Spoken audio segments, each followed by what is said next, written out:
بسم اللہ الرحمن الرحیم وصلی اللہ علی النبی الکریم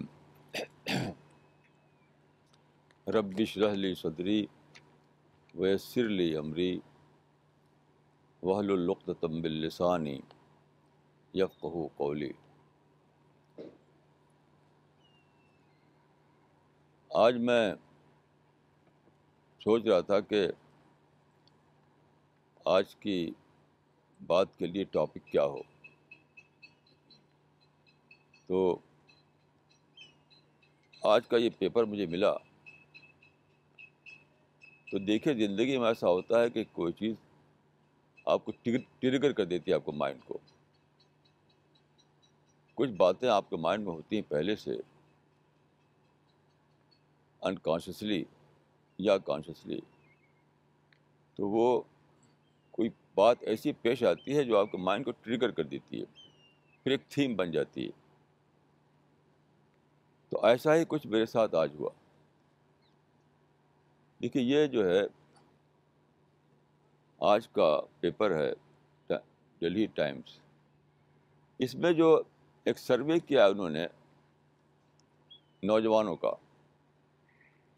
آج کل کا جو نوجوان ہے، ماڈرن جو نوجوان ہے، اس کا سروے کیا انہوں نے، تو انہوں نے ایک بڑی خاص بات کہی اس میں کہ پہلے یہ تھا کہ سیفٹی فرسٹ کا پرنسپل ہوا کرتا تھا، مطلب سیکیور جاب لینا، سیکور جاب لینا۔ تو پہلے کا نوجوان یہ تھا کہ دیکھتا تھا کون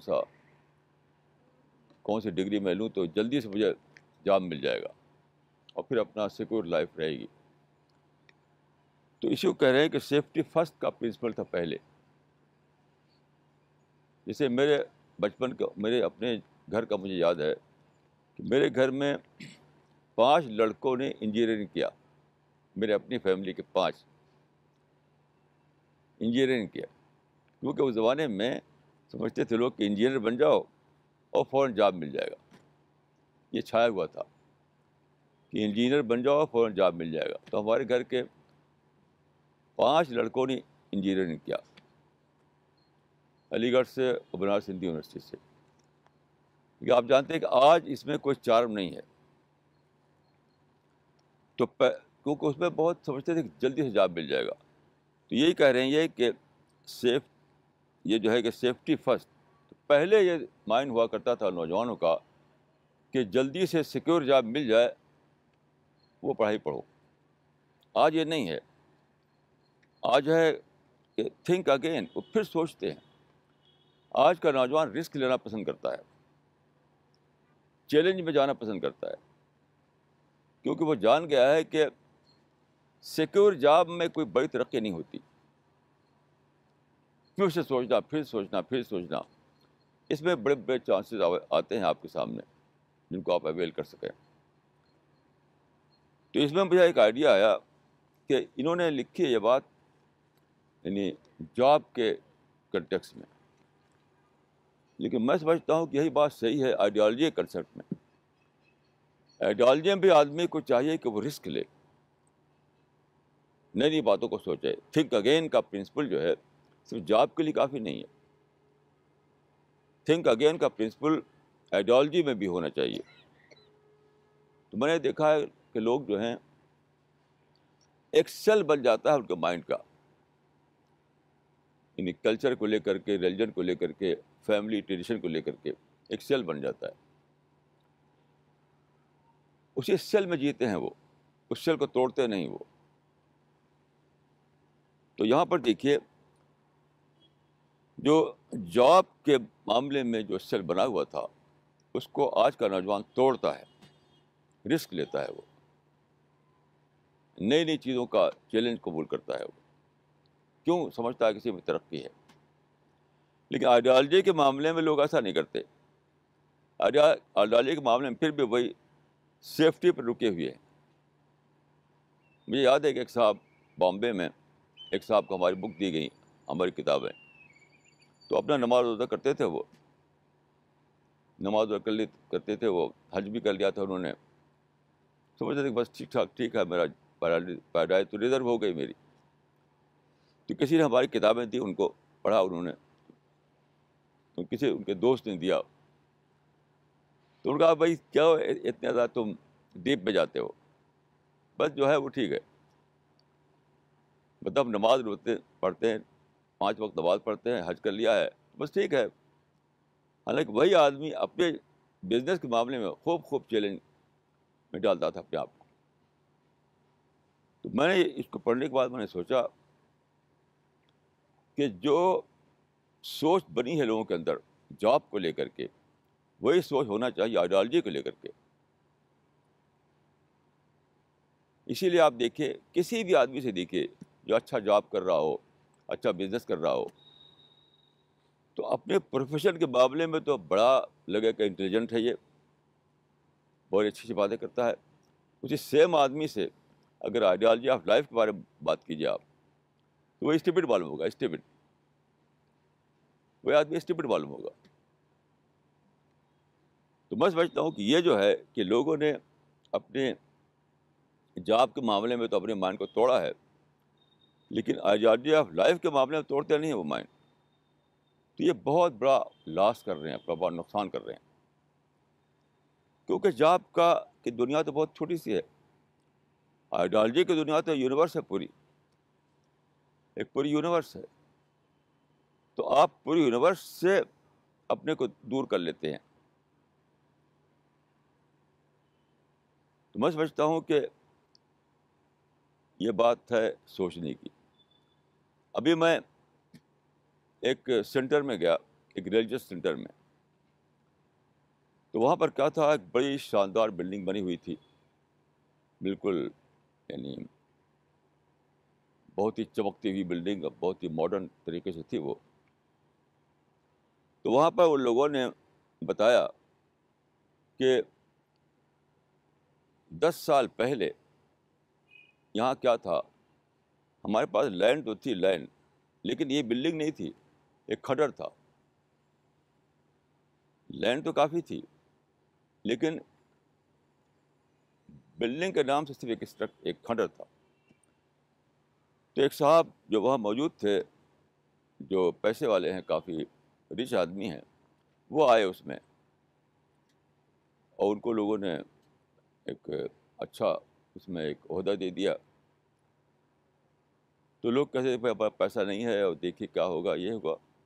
اس آدمی نے کہا اس وقت, یعنی 10 سال پہلے, don't worry, don't worry, I will جھونک مائی سیلف. یہ ان کی ورڈنگ تھی, آئی جھونک, ڈونٹ وری, آئی ول جھونک myself to build modern palace here. یعنی یہ جو کھنڈر تھا, کہا کہ آپ پریشان نہ ہو, اس کھنڈر کو میں ایک محل بنا کر رہوں گا, ایک شاندار بلڈنگ یہاں کھڑی کروں گا. تو واقعتاً وہاں ایک شاندار بلڈنگ آج کھڑی ہوئی تھی. اپنے پاس سے انہوں نے 50 لاکھ روپیہ خرچ کر دیا. لینڈ تو تھی, اور آج وہاں بہت ہی شاندار بلڈنگ کھڑی ہوئی ہے. تو میں اس کو دیکھ کر کے, پھر ہم لوگ, ہماری ٹیم کے بھی کئی لوگ تھے, ان سے بات کرنے لگے. تو میں نے پایا کہ وہ لوگ جو ہیں, بلڈنگ کی بات تو خوب کرنا جانتے تھے وہ, لیکن آئیڈیالوجی کی بات کے معاملے میں وہ بالکل زیرو تھے.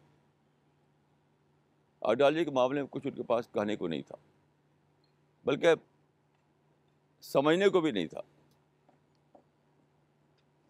تو میں نے اپنے ساتھیوں سے کہا کہ دیکھیے, یہاں ان لوگوں نے ایک آرکیٹیکچرل امپائر بنایا ہے, آپ کو ایک آئیڈیالوجیکل امپائر بنانا ہے,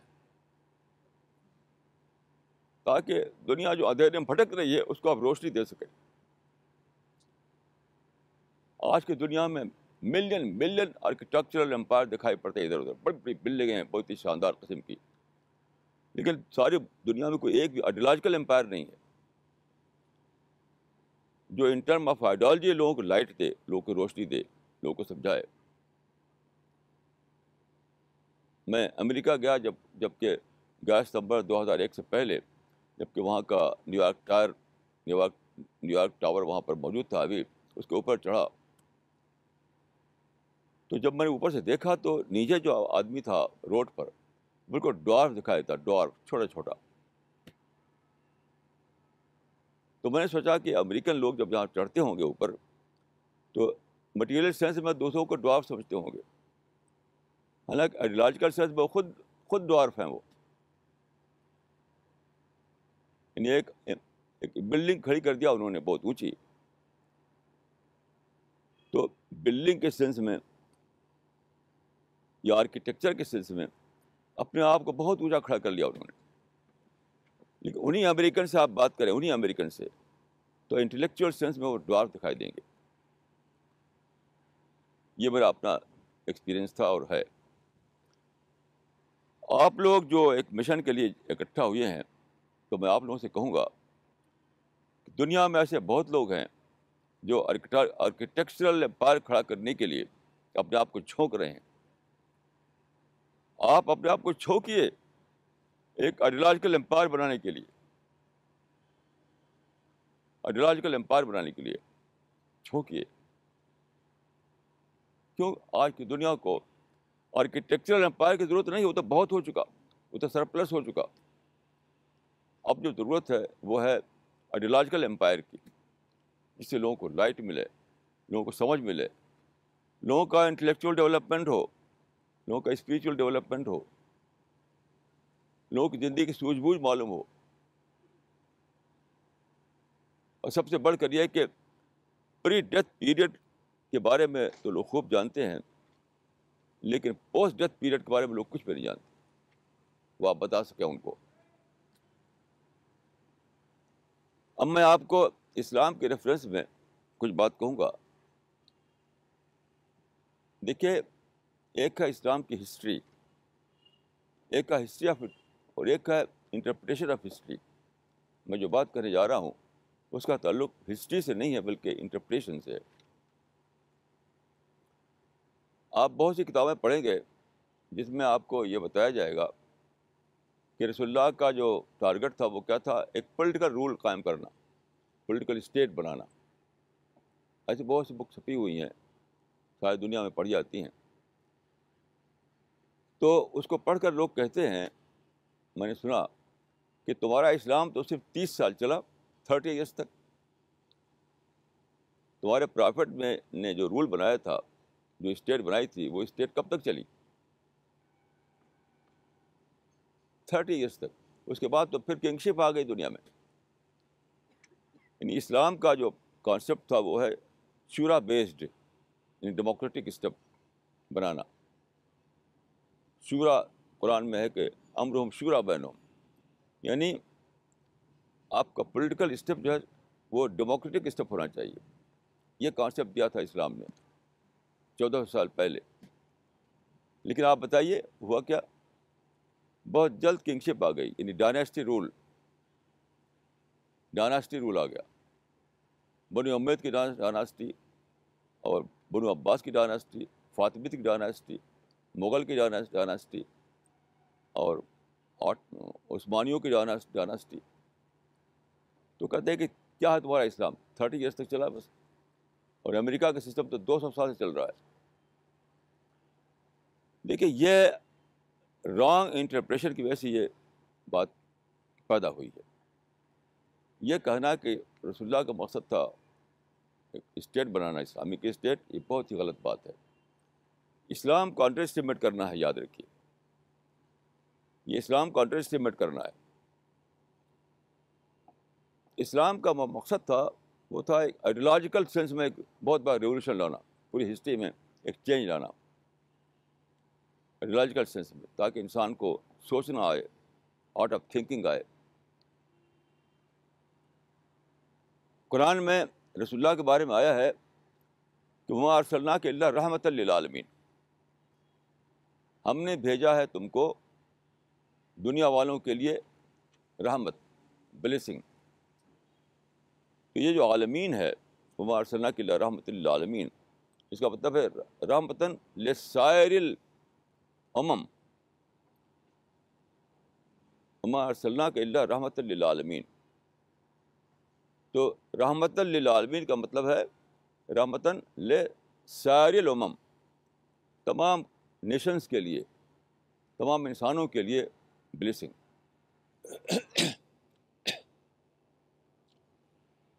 یہ کیا ہے؟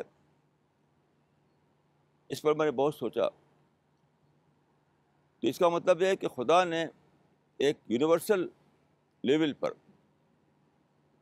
ایک بہت بڑا ریولوشن پیدا کیا، ایک پروسیس چلایا، کیونکہ آپ جانتے ہیں کہ دنیا میں خدا نے انسان کو ٹوٹل فریڈم دیا ہے، ٹوٹل فریڈم۔ آپ جو چاہے کریں، جو چاہے نہ کریں۔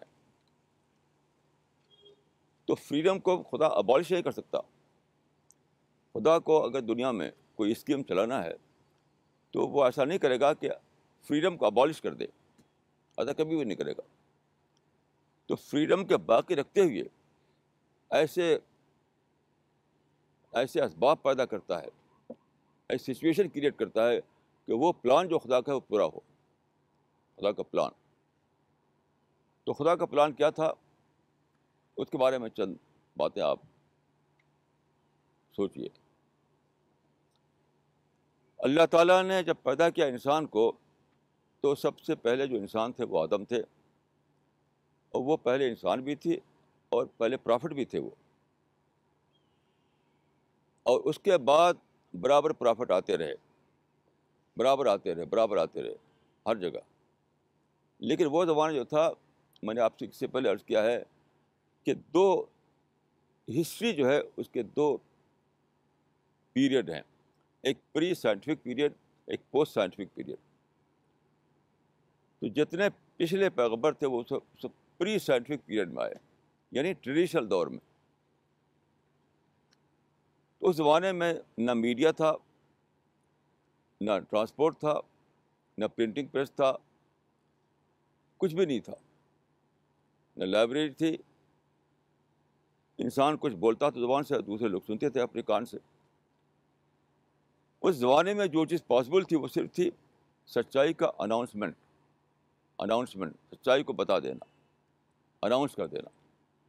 تو جتنے بھی پرافٹ آئے وہ سچائی کو اناؤنس کرتے رہے، بس سچائی کیا ہے، یعنی خدا ایک ہے یہ بتانا، خدا کا جو کریشن پلان ہے اس کو بتانا۔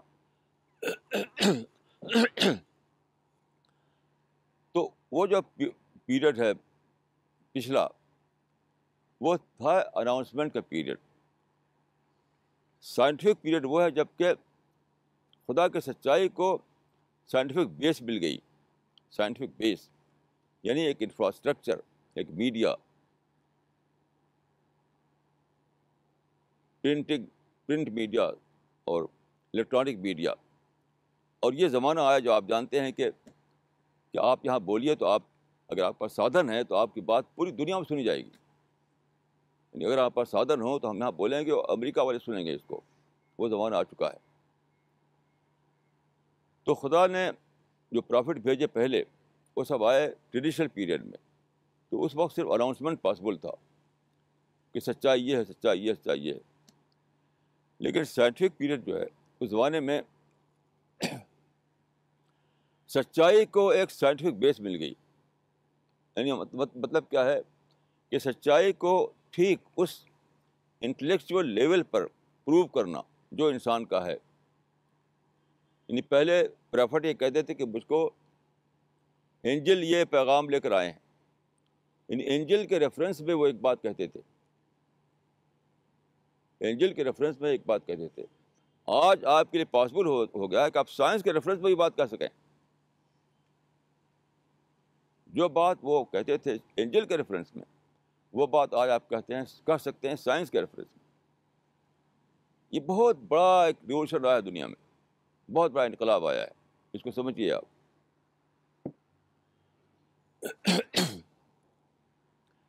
تو یہ میرے نزدیک 5000 سال کی ایک پلاننگ تھی خدا کی، 5000 ایئرس کی پلاننگ۔ میں سمجھتا ہوں کہ یہ پلاننگ جو ہے شروع ہوئی ہے حضرت ہاجرہ سے، جو ایک لیڈی تھی، اور اس کا کلمنیشن ہے آج کل جو اسٹیفن ہاکنگ ہے، جو زندہ ہے ابھی۔ اسٹیفن ہاکنگ جو ہے وہ سب سے بڑا لیونگ سائنٹسٹ مانا جاتا ہے، تھیوریٹیکل سائنس میں. آپ لوگوں کی بات بہت عجیب سے لگے گی, لیکن یہ عجیب نہیں ہے. یہ اللہ تعالیٰ کو جب دوسرے دور میں لانا تھا ہسٹری کو, اناؤنسمنٹ کے دور سے نکال کر کے وہ دور لانا تھا جب کہ سائنٹیفک بیس مل جائے خدا کے دین کو, تو ضرورت اس بات کی تھی کہ ایک ٹیم ہو. صرف ایک پرافٹ اکیلا نہیں کام کر سکتا تھا, اس کو ایک ٹیم چاہیے. کون لوگ ٹیم بنے, ٹیم کہاں سے ملے؟ ٹیم کو ریکروٹ کرنے کے لیے کوئی سوسائٹی موجود نہیں تھی اس زمانے میں, کیونکہ سارے لوگ تو بت پوجتے تھے, شرک میں پڑے ہوئے تھے, پوری دنیا میں شرک کا کلچر تھا. تو کہاں سے پرافٹ کو ٹیم ملے گی؟ وہ مشرک سوسائٹی سے وہ ٹیم کیسے پاتے؟ ٹیم کے ممبرس کیسے ملتے اس میں سے؟ تو حضرت ہاجرہ, حضرت ابراہیم نے کے ذریعے اللہ تعالیٰ نے ایک نقشہ بنایا. ہاجرہ جو ہیں آپ لے گئے ان کو, یعنی سیریا میں تھے اس وقت, آپ وہاں سے لے گئے ڈیزرٹ میں بسایا ان کو, مکہ میں ڈیزرٹ میں. کوئی انسان نہیں, پانی بھی نہیں, کچھ بھی نہیں. تو کیوں ایسا ہوا؟ نیچر کے ماحول میں ایک نئی جنریشن بنے. دوسری جنریشنس تھی, دوسرے جو انسان تھے وہ سٹی میں بنتے تھے, سٹی میں, شہروں میں, جہاں کے ہر طرف شرک تھا, ہر طرف مشرکانہ ماحول تھا, ہر طرف مشرکانہ کلچر پھیلا ہوا تھا. اسی میں انسان پیدا ہوتا تھا, اسی میں کنڈیشن ہی ہوتی تھی اس کی. تو شرک کی کنڈیشن سے بچے ہوئے انسان درکار تھے. شبلی نے جو کتاب لکھی ہے سیرت شبلی, وہ سیرت النبی, تو سیرت النبی کے دیباچے میں انہوں نے ایک بہت ہی یعنی ادبی جملہ لکھا ہے کہ معمور عالم کے صفحے نقشۂ باطل سے ڈھک چکے تھے, اب ایک سادہ بے رنگ ہر قسم کے نقش و نگار سے مرہ برق درکار تھا, جس پر توغرائے حق لکھا جائے. یہ ایک ادبی جملہ ہے. میں اس کو کہوں گا سائنٹیفک لینگویج میں کہ ساری دنیا میں شرک کا کلچر پھیل چکا تھا, لوگ شرک میں کنڈیشن ہو رہے تھے. تو شرک کی کنڈیشننگ سے باہر ایک درکار تھا, ایک ماحول جہاں شرک کی کنڈیشن سے بچ کر کے لوگ نیچر کے ماحول میں بنے. اس کے لیے ایک سیکریفائس درکار تھی. تو حضرت حاجرہ نے وہ سیکریفائس دی. اسی لیے میں کہا کرتا ہوں کہ جو سیئنگ ہے انگلش میں کہ there is a woman at the beginning of all great things, there is a woman at the beginning of all great things. سب سے بڑا ایگزامپل اس کی ہے حضرت حاجرہ. ایک عورت ہے جس نے اس ہسٹری کو شروع کیا جس کو 5000 سال میں جا کے کلمیشن ہوا اس کا. تو حضرت حاجرہ کے ذریعے جو لوگ پیدا ہوئے, جو تولد و تناسل ہوا وہاں پر, تو وہ ایک قوم بنی جس کو ہم کہتے ہیں بنو اسماعیل. تو ایچ جی ویلز نے لکھا ہے ان لوگوں کے بارے میں کہ وہ پوری کی پوری قوم جو تھی ہیروؤں کی قوم تھی, اے نیشن آف ہیروز. اس میں سے رسول اللہ نے ریکروٹنگ کی.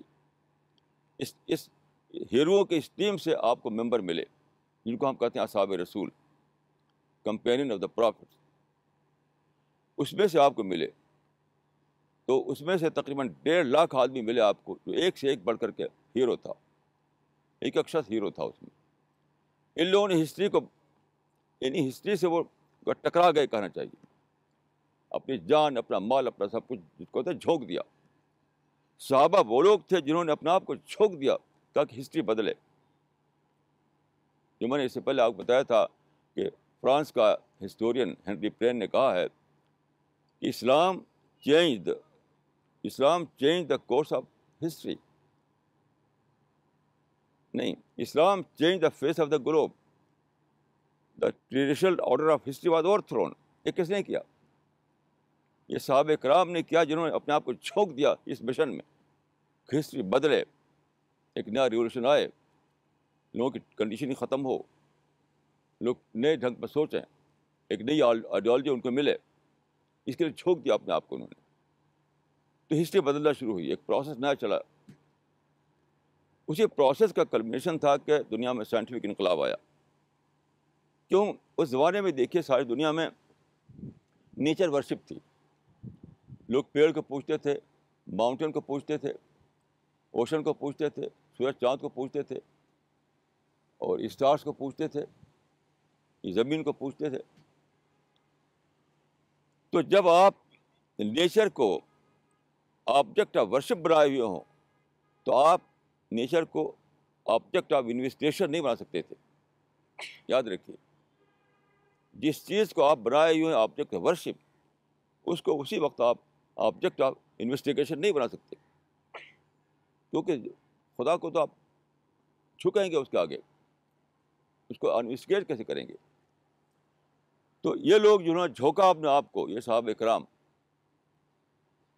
جھونک دیا انہوں نے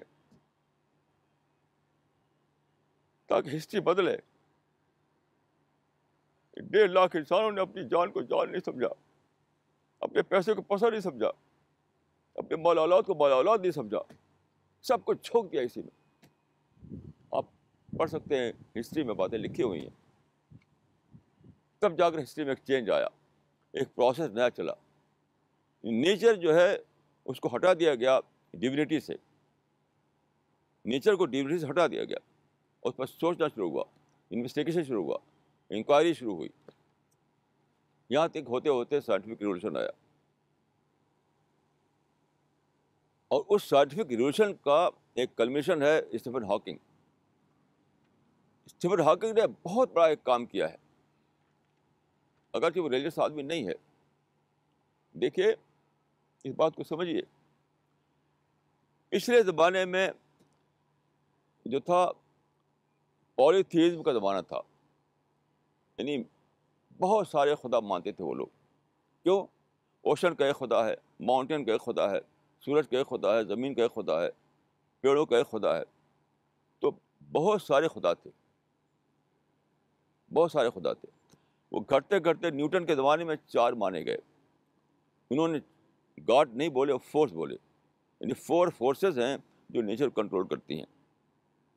یہ بات میں لکھ چکا اپنی کتاب میں عقلیات اسلام میں, کہ پہلے جو تھا ملین خداؤں کا زمانہ تھا, گھٹتے گھٹتے وہ 4 خدا مانے گئے. گویا اگرچہ وہ خدا کا نام نہیں بولے, وہ نیوٹن جو فورس کا نام بولتا تھا, تو بہت سارے خداؤں سے گھٹ کر 4 فورسز آ گئیں.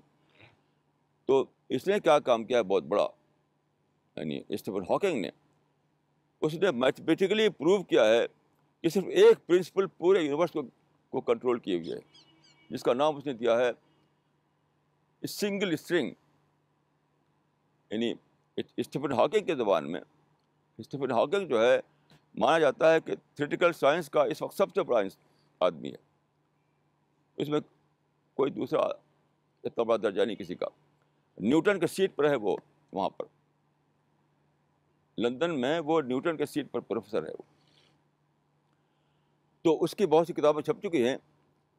تو آپ دیکھیے کہ حضرت حاجرہ نے ایک ٹیم تیار کی بے پناہ قربانی کے ذریعے سے.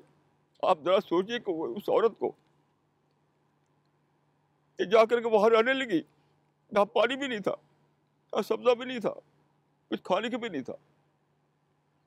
کیسی کریج اس کے اندر ہوگی, اس عورت کے اندر کیسی ہمت ہوگی اس کے اندر. اور میں سب سے بڑا کہوں گا, سب کتنا بڑا یقین خدا پر اس کو ہوگا, کتنا بڑا کنوکشن. بائبل میں آتا ہے کہ ایک پرافٹ نے کہا خدا سے خطاب کرتے ہوئے, ان کا کسی نے ساتھ نہیں دیا تھا, کسی نے ساتھ نہیں دیا تھا ان کا, تو خدا سے وہ کہتا ہے, وہ پرافٹ بائبل میں, I alone am left. یہ لفظ ہے بھائی, I alone am left, میں اکیلا ہی رہ گیا ہوں. یہ بائبل میں ایک پرافٹ کہتے ہیں I alone am left, میں اکیلا ہی رہ. لیکن ایک ہے جس سے وہ کہہ رہا ہے, ایک سننے والا جسے وہ بول رہا ہے. وہ اس معنی کہ اس کے سوا ایک اور بھی ہے جو سنے اس کی بات کو. یعنی خدا سے کہہ رہا ہے کہ I alone am left. اس کا مطلب کیا ہے؟ اس کے ساتھ ایک اور ہے جو سنے اس کی بات کو. تو اکیلا ہو کر آدمی اکیلا نہیں رہتا, ہر اکیلا آدمی کے ساتھ ایک اور ہوتا ہے, وہ خدا ہوتا ہے. تو حاجرہ کے ساتھ وہ اکیلی نہیں تھی، وہ وہاں خدا بھی تھا وہ ان کے ساتھ، اسی لیے انہیں طاقت ملی، اس ڈیزرٹ میں وہ رہنے لگی. تو بخاری جو کتاب ہے بہت بڑی صحیح البخاری، اس میں ایک لمبی روایت ہے، اس کو آپ لوگ پڑھیں تو اتنی عجیب کہانی ہے، وہ اتنی عجیب کہانی ہے. اس کا میں ایک سے بتاتا ہوں آپ کو. حضرت ابراہیم جو تھے، جو ان کے شوہر تھے، ان کے ہسبینڈ تھے، خدا نے کہا کہ لے کے جاؤ حاجرہ اور بچہ تھے اسماعیل، اور خود وہ تین ممبر کی فیملی تھی، یہ صرف 3 ممبر کی فیملی تھی. چلے وہ لوگ سیریا کے علاقے میں تھے وہ. تو حضرت ابراہیم، اس میں روایت میں آتا ہے کہ جب کوئی بستی آتی تھی کوئی، تو پوچھتے تھے کہ وہ سمجھتے تھے کہ مجھے کسی ٹاؤن ملے گا بسنے کے لیے، کوئی شہر ملے گا جہاں بسوں میں. جب کوئی شہر ملتا تو کہتے تھے جبریل سے کہ اے جبریل کا یہاں مجھے رہنے کو کہا گیا ہے. تو جبریل کہتے تھے نہیں. اب ذرا غور کیجیے اس بات کو سوچیے ذرا کہ جبریل کے ساتھ حضرت ابراہیم چل رہے ہیں، بیوی اور بچہ ہے، اور شہر آتا ہے. حضرت ابراہیم کہتے ہیں کہ مجھے کیا یہاں ٹھہرنے کے کہا گیا ہے؟ جبریل کہتے ہیں نہیں. پھر کوئی بستی آتی ہے، پوچھتے ہیں کہ یہاں ٹھہروں میں؟ کہ نہیں. اب غور کیجیے کہ ان کا مائنڈ سیٹ جو تھا وہ یہ سمجھتے تھے کہ مجھے کسی شہر میں رہنے کو کہا گیا ہے. لیکن جب پہنچتے ہیں جبریل وہاں جہاں صرف ڈیزرٹ تھا، کچھ بھی نہیں تھا. جبریل کہتے ہیں کہ یہاں رہنے کو کہا گیا ہے. اب ذرا غور کیجیے اس چیز کو کہ کیسا دل گردہ ہوگا ان لوگوں کا، کس طرح جھونکا ہوگا انہوں نے اپنے آپ کو اس مشن میں. آپ لوگ ایک بلڈنگ کے لیے جھونکتے ہیں اپنے آپ کو، ایک فیملی کے لیے اپنے آپ کو جھونکتے ہیں. یہ وہ انسان تھے جنہوں نے پوری انسانیت کے لیے جھونک دیا اپنے آپ کو، پوری ہیومینٹی کے لیے جھونک دیا اپنے آپ کو. آج کی دنیا میں ایسے بہت سے لوگ ملیں گے آپ کو جو اپنی فیملی کے لیے اپنے آپ کو جھونکیں، ایک بلی کے لیے اپنے آپ کو جھونکیں، اپنی بزنس کے لیے اپنے آپ کو جھونکیں. یہ وہ لوگ تھے کہ پوری ہیومینٹی کے لیے انہوں نے اپنے آپ کو جھونکا. ہیومینٹی کے لیے ایک نیا ڈور کھلے، پوری ہیومینٹی کے لیے ایک نیا دروازہ کھلے. تو انہوں نے کہا کہ یہاں رہنے کے لیے کہا گیا ہے. تو راضی ہو گئے، وہ راضی ہو گئے. کیوں؟ اسی لیے راضی ہو کہ وہ خدا ان کے ساتھ تھا. یہ کنوکشن ان کے ساتھ تھا کہ پھر بھی تو خدا میرے ساتھ ہے. یہ کنوکشن جو ہے وہ ان کا سب سے بڑا سہارا بنا ہوا تھا. تو حضرت ابراہیم کو چھوڑ کے چلے گئے وہاں. حضرت حاجرہ جب وہ چلنے لگے، حضرت حاجرہ ان سے پوچھتی ہیں کہ آپ کو ڈیزرٹ میں کہاں چھوڑے چلے جا رہے ہیں؟ ہم کو چھوڑ کر آپ خود تو چلے جا رہے ہیں آپ. تو کچھ جواب نہیں دیتے. وہ کئی بار پوچھتے، جواب نہیں دیتے. پھر وہ پوچھتی ہیں کہ کیا خدا نے ایسا کرنے کو کہا ہے؟ کوئی بھی شخص صحیح بخاری میں کتاب یہ قصہ پڑھ سکتا ہے. یہ بہت ہی مشہور کتاب ہے. تو حضرت ابراہیم کہتے ہیں ہاں خدا نے ایسا کہا ہے. تو کہتے ہیں کہ دل لائزی ہونا، پھر خدا ہمیں ضائع نہیں کرے گا، پھر خدا ہمیں ویسٹ نہیں ہونے دے گا. یہاں تو وہ ہسٹری شروع ہوئی ہے جہاں آپ بیٹھی ہوئی ہیں. آپ وہ ہسٹری شروع نہ ہوتی تو آپ کی بلڈنگ بھی نہ ہوتی، یہ سٹی نہ ہوتے، یہ دنیا نہ ہوتی. اس زمانے کا انسان آپ جانتے ہیں اس وقت کچھ بھی نہیں ہوتا تھا. خرگوش پکڑا اور بھون کر کھا لیا. آج تو آپ کے پاس ملین چیزیں ہیں. آپ کا لوہا ہے، سیمنٹ ہے، تب تو یہ بلڈنگ بناتے ہیں آپ. تب تو لوہا تھا نہ سیمنٹ تھی، کچھ بھی نہیں تھی. آپ گیس میں آپ ایک گھماتے ہیں ایک سوئچ اور نکلنے لگتے ہیں آگ، اور کھانا پکا لیتے ہیں. وہ سب کچھ بھی نہیں تھا. تو اس لوگوں نے قربانی نہ دی ہوتی تو آج پاس کچھ بھی نہ ہوتا. آپ پاس کرسی بھی نہ ہوتی بیٹھنے کے لیے، گھڑی نہ ہوتی اس میں آپ باندھتے ہیں. اپنے بچوں کو خوش کرنے کے لیے جو آپ کچھ کرتے ہیں وہ بھی نہ ہوتا آپ کے پاس کرنے کے لیے. آج بچے بھوکے مرتے. کیونکہ وہ آپ اس بات کو سمجھیے کہ میں کیا کہہ رہا ہوں. قدیم زمانہ جو تھا وہ لینڈ بیسڈ اکانومی کا زمانہ تھا. لینڈ بیسڈ اکانومی, زمین سے جو پیدا ہوا اسے کھا لیا. لینڈ سے بہت کم پیدا ہوتا ہے اور ساری چیزیں جو ہیں اس کا تعلق انڈسٹری سے ہے. تو لینڈ بیسڈ اکانومی میں بہت تھوڑی چیزیں ہوتی تھیں آپ کے پاس, لیکن جب یہ سائنسی انقلاب آیا, جب انڈسٹریل ریولوشن آیا, تب یہ بلین چیزیں آپ کو ہاتھ آئی ہیں. سارا جو کنزیومر آئٹم ہے جس سے وہ سب کب پیدا ہوئے؟ سائنسی انقلاب کے بعد. اس سے پہلے تو کچھ بھی نہیں تھا.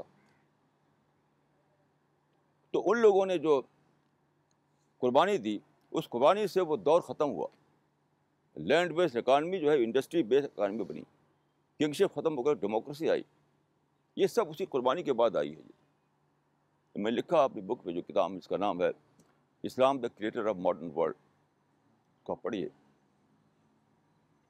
تو میں یہ کہہ رہا تھا کہ دیکھیے, ایک ہسٹری جو شروع ہوئی حضرت حاجرہ سے, اسی کلمنیشن ہے اسٹیفن ہاکنگ.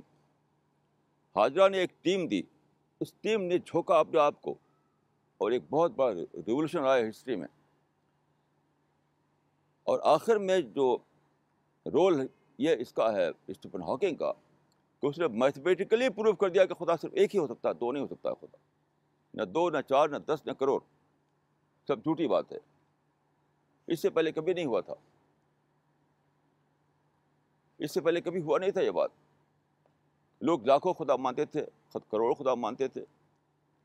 اسٹیفن ہاکنگ نے پروف کیا, میتھمیٹیکلی پروف کر دیا ہے کہ پوری یونیورس کو ایک ہی فورس کنٹرول کر رہی ہے, ایک ہی پرنسپل کنٹرول کر رہا ہے, جو اس کے لفظ میں ہے سنگل اسٹرنگ, ایک ڈوری. یعنی توحید جو ہے آج ایک میتھمیٹیکلی پروفڈ حقیقت بن گئی. تو اس طرح سے گویا کہ خدا کا جو دین ہے اس کو سائنٹیفک بیس مل گئی. پہلے سائنٹیفک بیس نہیں تھی. سمپلی اناؤنس کر سکتے تھے آپ کہ خدا ایک ہے, لیکن جب آپ خدا ایک ہے کہتے تھے تو علم کا جو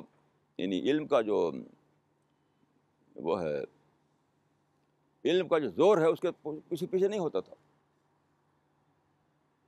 علم کا زور اس کے پیچھے نہیں ہوتا تھا. علم الگ تھا اور آپ کا اناؤنسمنٹ الگ تھا. اب جو ہے کہ سارا علم آپ کے پشت پر آ گیا.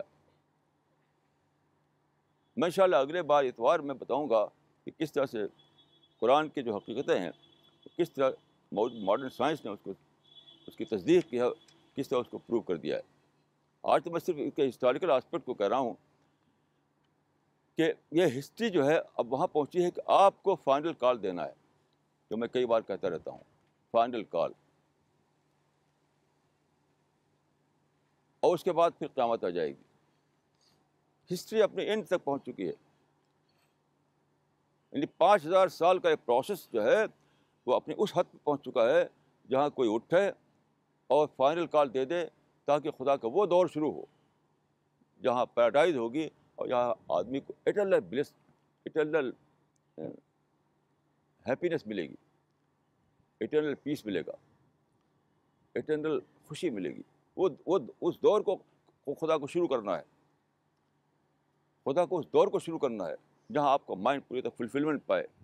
ابھی آپ کو فلفلمنٹ نہیں ملتا ہے دنیا میں, تو خدا کو اس دن کا انتظار ہے جب کہ وہ خدا اس گیٹ کو کھول دے, وہ کہے کہ آؤ انسانو, یہاں تمہاری فلفلمنٹ ہے.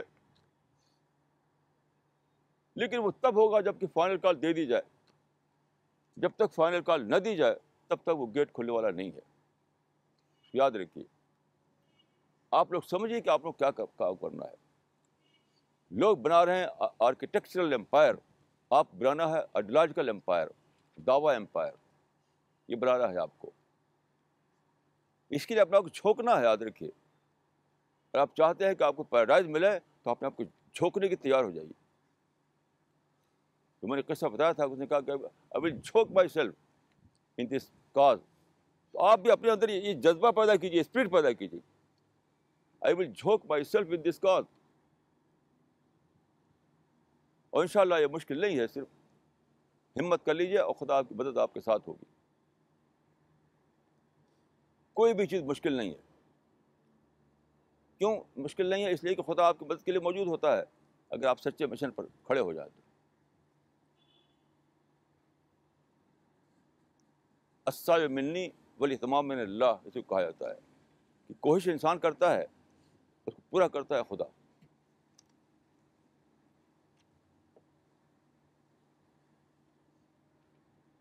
تو اس بار اس پر آپ لوگ غور فرمائیں۔